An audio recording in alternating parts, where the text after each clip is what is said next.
evening, fellow Toastmasters and guests. Tonight you have the opportunity to settle a critical international conflict.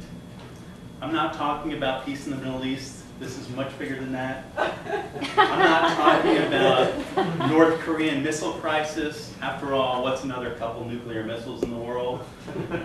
What I'm talking about is the great donut dispute of 1996. Right and wrong has been debated for 10 years. Neither side will admit fault. Both parties have agreed to come here tonight and accept your decision as final. That is, of course, as long as you agree with me. Back in 1996, I had a girlfriend named Medea. And because I am the world's perfect boyfriend, every Sunday morning, I would wake up, go to the store, and buy 4 chocolate donuts, 2 for me and 2 for Medea, and the Star magazine for Medea to read. If you're not familiar with the Star, this is a little tabloid magazine that's sold at a grocery store checkout aisle that's filled with such important celebrity gossip, like which actress is sleeping with whose husband. The whole time I knew Medea, it was the only thing I ever actually saw her read. Should have raised red flags right there. I've always heard that, you know, that a true sign that a man loves a woman is when he's willing to go and buy feminine products for her at the grocery store. I disagree. I say it's when he's willing to go buy a tabloid magazine. It's much more embarrassing. This particular Sunday, I went to the store as always, came back with the donuts and the Star. Medea came out of the bedroom, ate one of her donuts, took the Star, and went back to bed. I ate my 2 donuts, sat down on the couch, and got ready for a Sunday afternoon of watching football. Sitting there watching the game, and out of the corner of my eye, I see the 4th donut. And I say to myself, Medea must not want to eat that donut.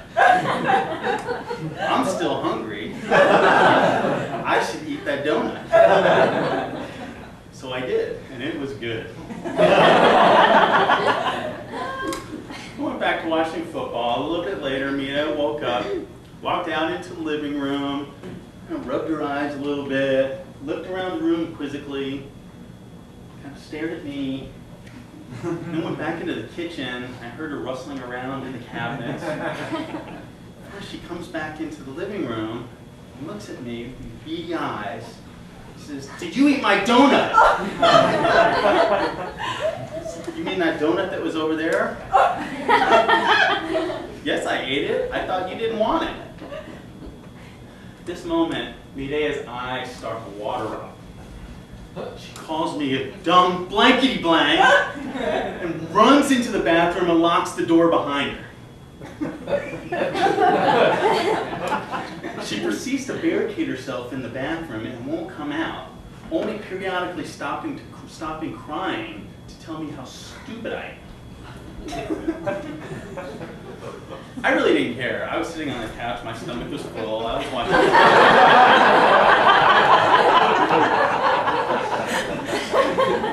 But then the realization hit me that I had eaten 3 donuts, and at some point in the near future, I might need to use the bathroom. I started to get worried. I thought about calling 911 and have a SWAT team come over and bust down the door. But I was worried that the dispatcher, if she was a woman, would probably take Medea aside and start yelling at me too. Finally, she came out, but all was not forgiven. And again, nobody will accept whose fault it was. So tonight, it's up to you to make a final decision over who was right and who was wrong. Let me give you a few important factors to help your decision. Number 1, I weighed almost 3 times as much as Medea. It was only right that I got to eat 3 times as many donuts. 2, I was the one who dragged my butt out of bed on Sunday morning and went and got the donuts in the first place. She just sat there and laid in bed. Number 3, I paid for all the donuts with my money. Technically, They were all my donuts. In fact, when she looked at me and asked me if I ate her donut, with righteous indignation, I should have asked her why she ate my donut.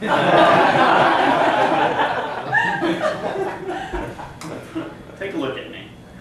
If you had a donut that you didn't want somebody to eat, would you leave it with me?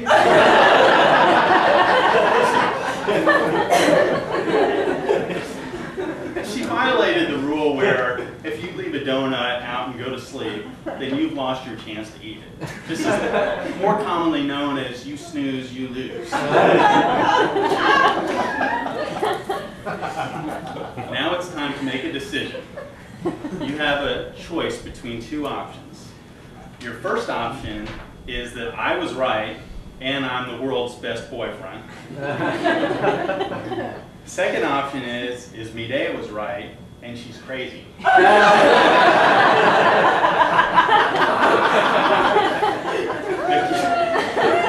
Keep in mind, if you don't vote for me, I'm going to go run in the bathroom and lock the door and cry. Everybody ready? Show of hands. Number one, who says that I was right and I'm the world's perfect boyfriend? See a few of you don't have your hands up.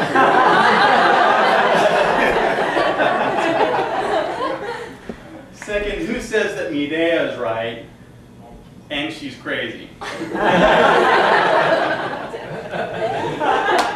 One or two. I'm glad we got this on videotape though. I can't wait to tell her. You've settled something that's been bugging me for 10 years. Thank you, Mr. Toastmaster.